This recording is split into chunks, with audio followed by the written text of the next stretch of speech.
Buenos días, mis hermanos, sean bendecidos. Les habla su hermano, su amigo Leoncio Montejoca. Estamos en su espacio Tiempo de Reforma.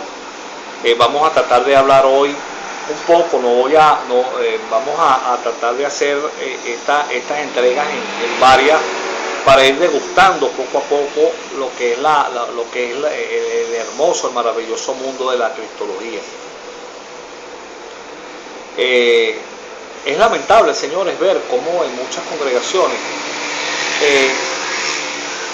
no hay una relación. O sea, se conoce más a un Jesús literal, a un Jesús bíblico, pero no se tiene un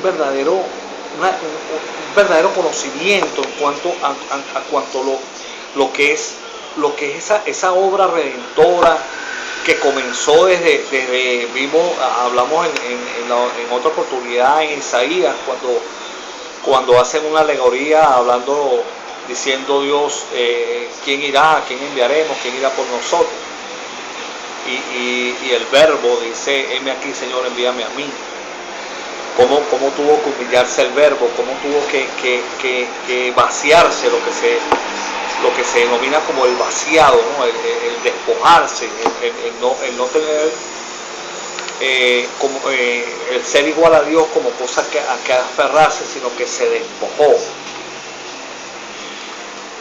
Entonces, antes de comenzar a hablar de estas cosas, señores, porque es necesario que nosotros entendamos cómo, lamentablemente, hermano, por no estudiar profundamente la Escritura, sino solamente leer Biblia, tenemos muchos cristianos que no saben hacer apología de la fe, no saben hacer defensa de la fe ante otras personas, ante otras doctrinas. Entonces, muchas veces, como sus líderes no estudian, no se capacitan, lo que hacen, se hacen maestros porque leen la palabra y porque hacen cualquier cantidad de cursos, pero cuando usted va a la sustancia del estudio, no.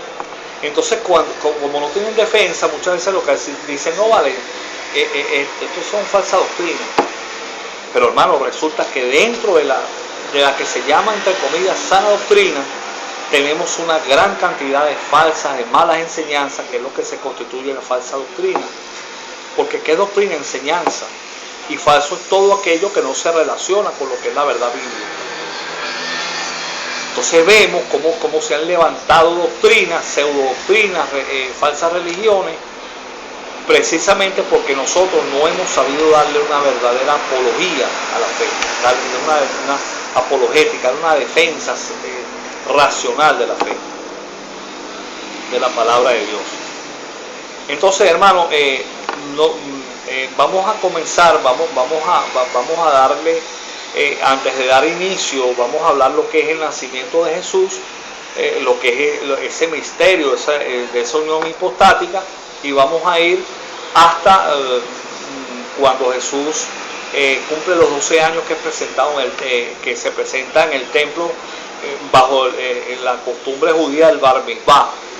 Vamos a hablar sobre esto porque es necesario, señores, siempre se los digo, usted no va a conseguir ninguna enseñanza fuera de la Biblia, pero es necesario estudiar la cultura, es necesario estudiar la historia, es necesario estudiar los medios de interpretación bíblica para que usted pueda entender muchas cosas que están allí escritas, que muchas veces, como usted no las sabe, no las conoce porque no se conoce el contexto histórico, cultural, se dejan como de lado, no se tocan mucho. Y resulta que muchas veces eso es lo que toman las personas para atacar nuestra fe. Y como no hay una verdadera respuesta, o no se sabe la respuesta, entonces muchas personas lo que tienden es a irse de la conversación porque lamentablemente, hermano, poco se estudia la Escritura.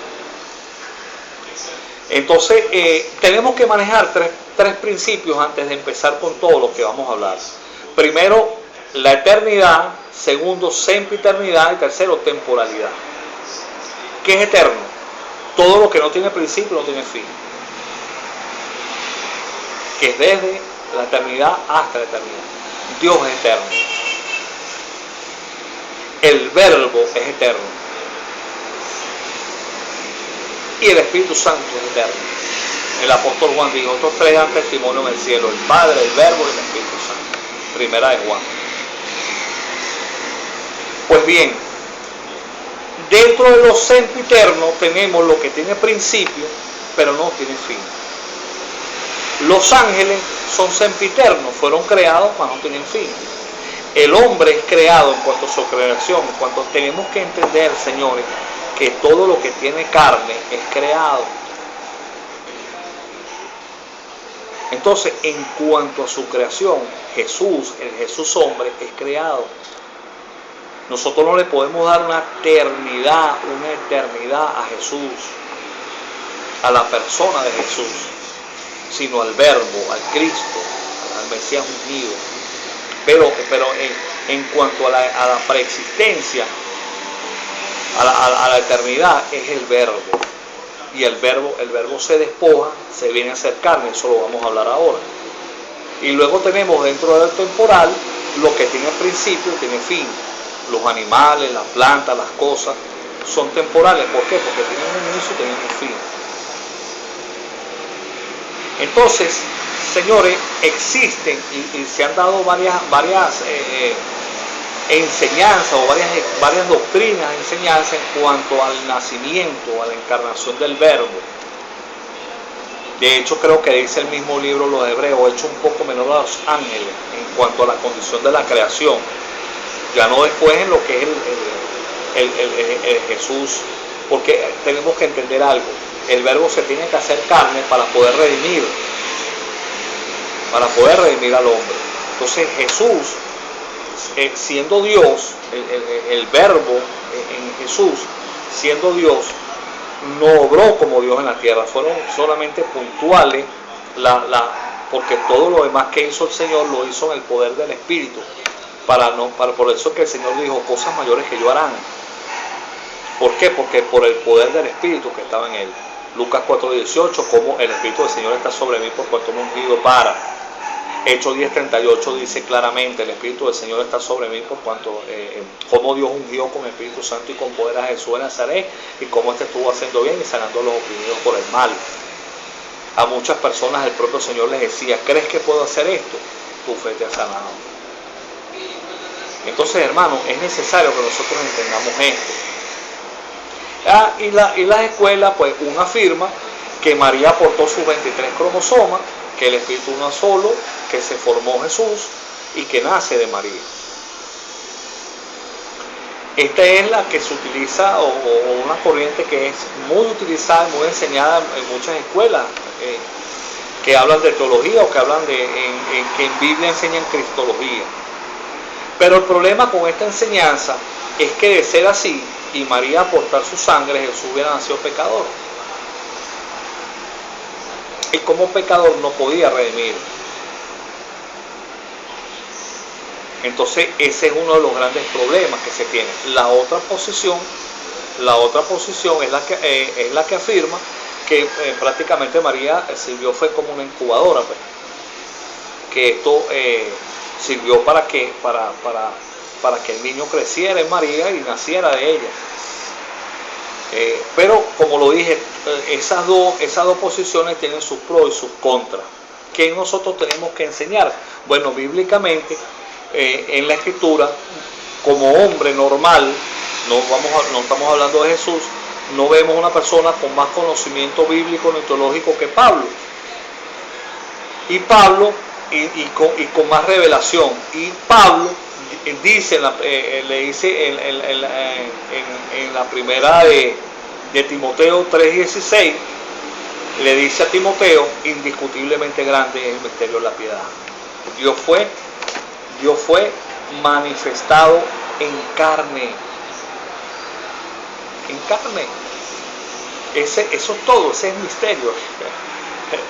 Algún día sabremos cómo fue, algún día sabremos qué pasó allí, pero el propio Pablo lo dice claramente. Y esto fue, hermano, el tratar de explicar la unión hipostática, que es lo divino tocando lo humano sin que lo humano toque lo divino, fue motivo de gran confusión. Incluso la iglesia Colosa, Gálata, todas estas iglesias bañadas por esa mentalidad griega, en parte porque su filosofía y su estructura no concebía que lo humano se pudiera mezclar que lo divino se pudiera mezclar con lo humano. Entonces se comienzan a crear movimientos docetistas, misticistas, gnosticistas. O sea, personas que decían que Jesús era un ángel, que Jesús no había venido en un cuerpo físico como tal. Y esto, hermano, fue una pelea durante muchísimos años. El propio apóstol Juan en su primera epístola lo dice. Porque eso que dice que muchas veces se ha enseñado que lo que Juan está hablando allí, que cuando dice todo aquel que diga que Jesús vino en carne es de Cristo, y cualquiera que diga que no, que vino en espíritu es del anticristo. ¿Por qué? Porque ese movimiento estaba dando con mucha fuerza y se estaba corriendo en todas esas partes de Turquía, de Persia, de Gálata, Colosa, Tesalónica. Era un movimiento que estaba creciendo con un gran auge y contra el cual los apóstoles lucharon. Inclusive era difícil de entender hasta por los mismos judíos. En el Evangelio de en el Evangelio de Jesús, en la versión de Mateo, tenemos cuando en Mateo 16 Jesús llega con los discípulos a la región de Cesarea de Filipo, ciudad romana, y le pregunta a los discípulos: ¿quiénes dicen la gente que soy? Estaba hablándole a su pueblo, a los suyos vino. Y le dicen: bueno, uno que eres Juan el Bautista. Juan el Bautista había muerto hace poco, había muerto. Otros que eres Jeremías, Elías o algunos de los profetas. ¿Por qué le dicen eso, hermano? ¿Por qué es tan importante estudiar la cultura? En la cultura hebrea, de hecho, el Talmud no solamente reseña lo que es parte de las interpretaciones habladas de la Misná, de los Mibó, de la escritura, sino parte de sus leyendas, sus tradiciones. Y los hebreos creen en la reencarnación del alma. De hecho, para ellos el alma y el espíritu no están separados como nos lo enseña la escritura. Para ellos el espíritu y el alma están unidos. Y como ellos dicen, ciertamente que Dios la da, el espíritu va a Dios porque Dios lo da. Ellos creen que así como el espíritu viene de aquel que murió, Dios lo toma y se lo puede dar a otros que van haciendo. Eso es parte de su cultura. De hecho, hoy por hoy lo creen. Entonces, por eso es que Jesús no se maravilla de eso que dicen, porque eso es parte de la cultura hebrea. Pero sí le hace la observación a los discípulos: pero ustedes, ¿quiénes dicen ustedes que soy? O sea, en otras palabras, diciendo: Pedro, no me vayas a salir tú por lo mismo. No, Señor, nosotros sabemos que tú eres el Cristo, el Hijo del Dios viviente. ¿Ves? Entonces por eso el Señor le dice: Pablo, eso no te lo reveló carne ni sangre, sino mi espíritu. Pues eso es lo que decían los hombres, pero eso te lo reveló mi Padre que está en los cielos. ¿Ves? Entonces, hermano, es importante entender estas cosas. Es por eso que muchas veces tú le preguntas y entonces cuando dicen que el espíritu de Elías es porque, claro, que la fuerza, lo que él hacía, no, es que ellos creían en eso. Y es por eso que la escritura, el libro de los Hebreos, señores, capítulo 9, verso 27, creo que hace precisamente hincapié en eso, cuando dice: está establecido para los hombres que mueran una sola vez después del juicio. ¿Por qué? Porque la epístola de los Hebreos viene a reforzar doctrina a los judíos que se habían convertido al evangelio y que estaban luchando contra si volver a las obras, porque eran considerados incluso traidores por su familia. Cuando Jesús dijo: habrán 5 en una casa, 2 contra 3, 3 contra 2, ¿verdad? Eso trasciende a nuestros días. Hay familias que están divididas, peleadas por causa del evangelio, pero Dios le estaba hablando en ese momento también a los judíos, que estaban acostumbrados toda su vida a sacrificar, a obrar para tener, y ahora se les enseñaba que era solamente por creer. Entonces por eso la epístola a los Hebreos viene a fundamentarles doctrina y les hacen hincapié: acuérdense de eso, el hombre está establecido que muere una sola vez después del juicio. O sea, no se vayan a desviar nuevamente, es lo que está diciendo allí. Entonces, hermanos, tenemos, se produce el alumbramiento y es importante enseñar algo. Se ha enseñado que el término no es magos, el término es sabios. Los reyes, los sabios se presentaron y se enseña, porque eso es lo que se enseña, porque no se estudia cronológicamente la escritura y no se le da históricamente los tiempos ni la gramática de la palabra. Entonces se ha enseñado que los magos llegaron también al pesebre, junto con los pastorcillos que estaban ahí, la gente que estaba allí. Y resulta que en ninguna parte de la escritura enseña eso, hermano. Y vamos a ir ahora a la palabra, porque esto ha sido fundamental para dar, como no se ha explicado bien, se ha dado sobre esto mismo, por no saberse explicar estas cosas, se ha dado origen a que una teoría, a una doctrina herética del Evangelio, que se llama la doctrina de la prosperidad, diga o dé a entender que Jesús, donde llegaban, pedían plata. O sea, como dando a entender que el Señor pedía plata para predicar, pedía plata para sanar, porque Judas tenía la bolsa. Pero ¿qué bolsa? ¿De dónde tenían dinero? En ninguna parte de la escritura dice que ninguna de esas personas le dio un solo centavo del Señor. Entonces, como mucha gente no estudia, no analiza la escritura, entonces dirán, ay, pero... Y muchos se preguntan, oye, sí, pero ¿de qué bolsa? Sí, porque la palabra dice que Judas tenía la bolsa, que era el que administraba el dinero. ¿Qué dinero era? Ah, bueno, no, seguramente Jesús no pedía, pero los demás sí. Señores, pero vamos a entender la escritura. En primer lugar, el término magos no es mago, es sabios. Estas personas no eran, el término magia aplica también a brujos, a hechiceros. Estos hombres eran sabios, estos hombres estudiaban la astrología, se guiaban por los astros. Pero en ninguna parte de la escritura dice que ellos llegaron al pesebre. Yo quiero que por favor leamos la escritura. Vamos a ir al Evangelio, vamos a ir al Evangelio de Jesús en la versión de Mateo, ¿verdad? Y vamos a ir al capítulo número 1, al capítulo número 2. Y habla de la visitación de los magos, no de los magos, los sabios. Numeral 3097 de la concordancia Strong, vayan al diccionario expositivo Vine, y ahí les va a aclarar completamente la etimología de ese término.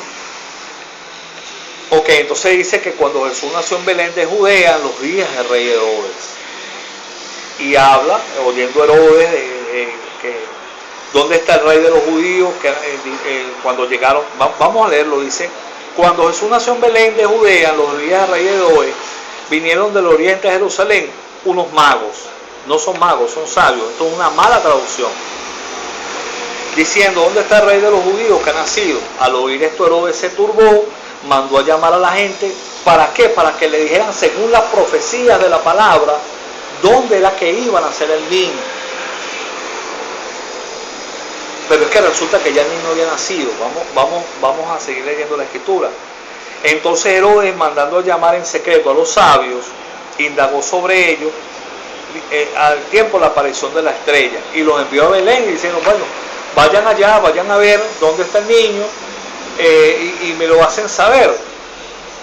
Señores, pero es que resulta que aquí no hay tiempo, no hay definición de tiempo. Y resulta que el versículo número 11 dice, y al entrar en la casa, no se entraron en el pesebre, y al entrar en la casa, ¿en cuál casa, hermano? La casa de José y María. ¿A quién hallaron? Hallaron a Jesús, que estaba con María, seguramente José estaba trabajando, y postrándose le adoraron y abrieron los tesoros, oro, incienso, mirra. Señores, cuando estas personas llevaban sus presentes, no era que llegaron allá, oye, mira, ráscate los bolsillos ahí, ¿cuánto tienes? Ay, yo tengo aquí una monedita de oro, no, yo tengo 3, no, yo tengo 5, tú me agarré. No. Se cree, hermano, que este oro sirvió para sostener el ministerio físico de Jesús y el de sus discípulos. El Señor les dijo, a ustedes nada les ha faltado. Por consiguiente tampoco a sus familias. Porque no se ha entendido que cuando el Señor dice que se abandonaran a servirlo a Él, no era que se iban a abandonar a su familia. De hecho, Pedro fue a resucitar a la suegra. ¿Quién mantenía a su familia, hermano? ¿Quién mantenía hoy por hoy? Eso muchas personas han tomado para decir, no, bueno, ay hermano, tú sabes, tengo un llamado para irme a China a predicar la palabra. Sí. Hermano, y tus 4 hijos, tu mujer, que nada mantenía. ¿Te vas con ellos? No, entonces, ¿qué los va a mantener? Porque lamentablemente no se enseña. Muchas personas creen que ellos llegaron al pesebre y no es así. Ya vamos a ver por qué. Yo quiero, por favor, por eso es que como no volvieron los sabios a Herodes se turbó de gran manera y mandó matar todos los niños de 2 años hacia abajo, no nada más a los recién nacidos, porque lo lógico es que hubiera dicho, bueno, maten a los de 1 año hacia abajo, no, los de 2 años. ¿Por qué? Porque le ha transcurrido tiempo. Vamos a ir al Evangelio de Lucas y aquí se lo vamos a explicar más claramente. Evangelio de Lucas, de Jesús en la versión de Lucas, y vamos a ver del capítulo 2, del versículo número 21 en adelante. Dice, presentación de Jesús en el templo. Cumplidos los 8 días para circuncidar al niño, le pusieron por nombre Jesús, el cual le había sido puesto por el ángel antes que fuese concebido. Y cuando se cumplieron los días de purificación de ellos, ¿de quién es ellos? De la madre del niño, conforme a la ley de Moisés, le trajeron a Jerusalén para presentarle al Señor. 40 días después de la cuarentena. Como está escrito en la ley del Señor, todo varón que abriere de matriz será llamado santo del Señor. Esta es lo que se tiene que presentar para redención. Esto lo vamos a ver después. Y para ofrecer, conforme a lo que se dice en la ley del Señor, un par de tórtolos y un palomino para la expiación de la mujer. Esto lo vamos a ver aquí. Dice según Levítico 12, 6, 8. Tenemos que ir a Levítico 12, 6, 8 para que podamos entender esto. Levítico 12 dice, la purificación de la mujer después del parto. Versículo 6. Cuando los días de su purificación fueren cumplidos por hijo o por hija, traerá un cordero de 1 año para holocausto y un palomino o tórtola para expiación en la puerta del tabernáculo de reunión al sacerdote. Y él lo ofrecerá delante de Jehová y hará expiación por ella y será limpia del flujo de sangre. Esta es la ley para el que diera luz hijo o hija. Versículo número 8. Y si no tiene lo suficiente para un cordero, tomará entonces 2 tórtolas o 2 palominos, uno para el holocausto y otro para la expiación, y el sacerdote hará expiación por ella y será limpia. Esto fue lo que presentó María, capítulo número 2, versículo 24 del Evangelio de Lucas. Y para ofrecer, conforme a lo que se dice en la ley del Señor, un par de tórtolos o palominos. Esto fue lo que ofreció ella. ¿Por qué? Porque es la ofrenda de pobre. Si María hubiera recibido el oro, como se enseña en el pesebre, ella no hubiera podido presentar ofrenda de palomino porque estaría mintiendo. Hubiera tenido que presentar cordero y palomino, uno para el holocausto y otro para la expiación según la ley. Pero esto no se enseña, hermano. ¿Por qué? Porque lamentablemente, señores, tenemos que decirlo, tenemos líderes que se han convertido en una especie de delincuentes que lo que hacen es puro leer palabras, pero no tienen la responsabilidad del estudio para enseñar correctamente a las ovejas y que puedan hacer una buena defensa de la fe. Es por esto que se levantan unos predicadores perdónenme ustedes el término, señor, de esa herejía de la doctrina de la prosperidad, diciendo, no, bueno, es que donde llegaban ellos recibían plata y la gente les daba eso no es bíblico. El Señor le dijo a Simón, Señor, hay que pagar un impuesto, una cosa. Bueno, anda y busca un pez allá y sácalo y saca una moneda allí. Sí. Cuando único pidió una moneda, que le dieron una moneda, fue para verla. ¿De quién es la cara que está aquí? Del César. No, de César lo que es César, Dios lo que le dio. El Señor lo martillaba. El Señor no estaba predicando la palabra y los discípulos andaban con los sacos recogiendo plata.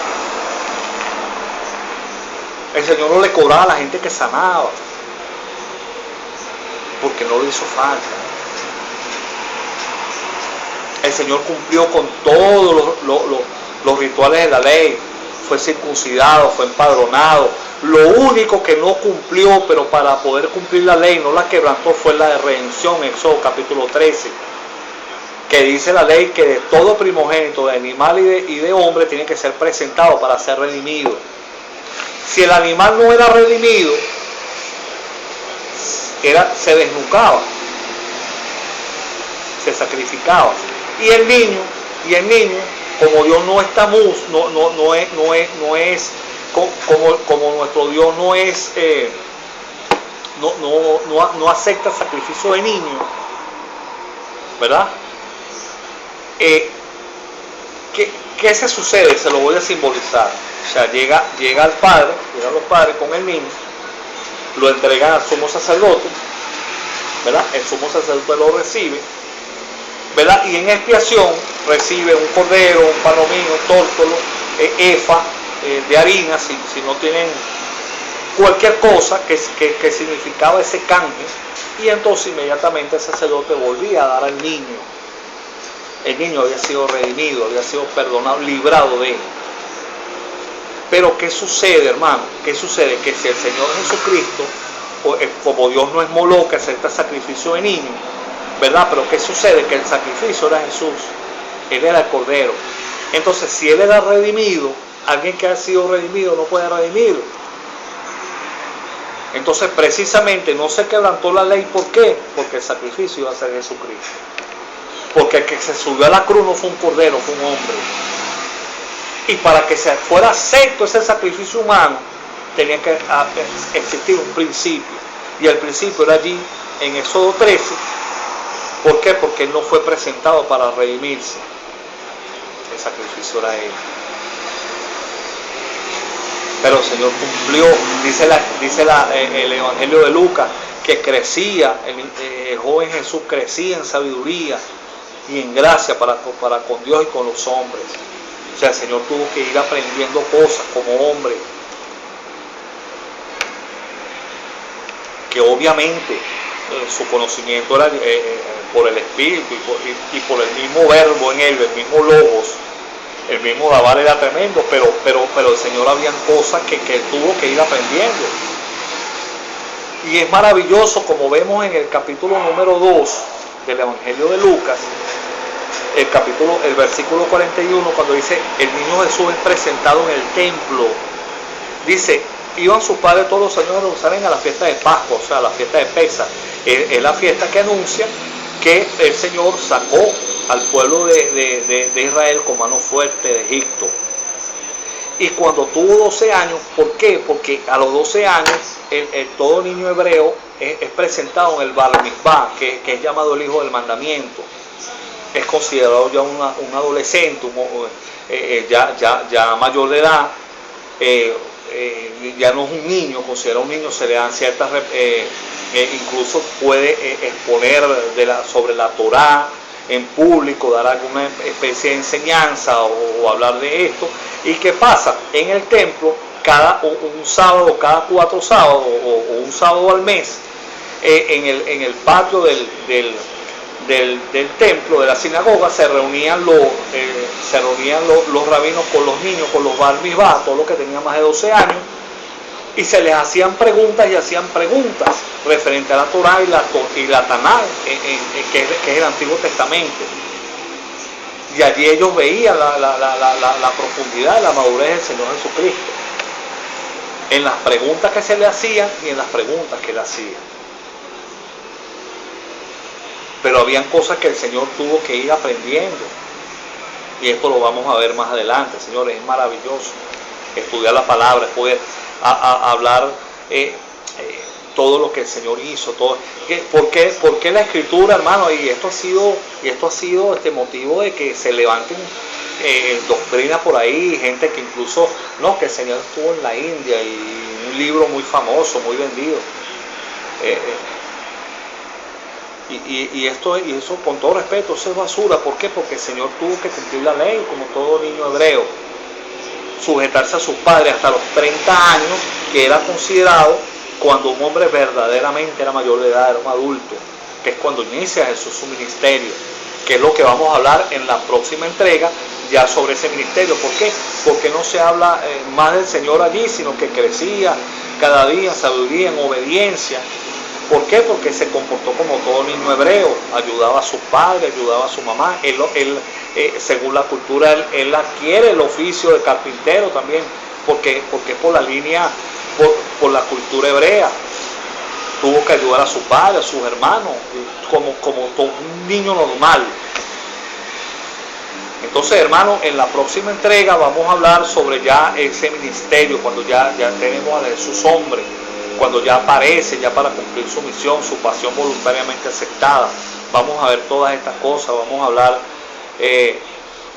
maravillosamente, un tema sumamente apasionante, yo en verdad, hermano, los insto a estudiar la Escritura, a indagar cada día, como se los he dicho. En ninguna parte de las Escrituras nos mandan a leerla, léala para estudiarla, para profundizar, búsquese una buena concordancia, un buen diccionario, un libro sobre la cultura, que hable de la cultura. Hay libros muy buenos, hay autores excelentes.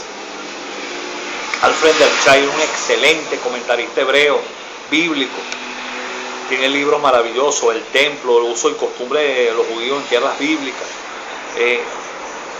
materiales de apoyo, libros de historia, de geografía bíblica, para usted poder entender cuando usted está hablando de un lugar, a dónde estaban, dónde fueron, para poder, en verdad, hermano, poder dar un buen alimento al pueblo de Dios. Yo los insto a esto, mis hermanos. Estamos en tiempo de reforma.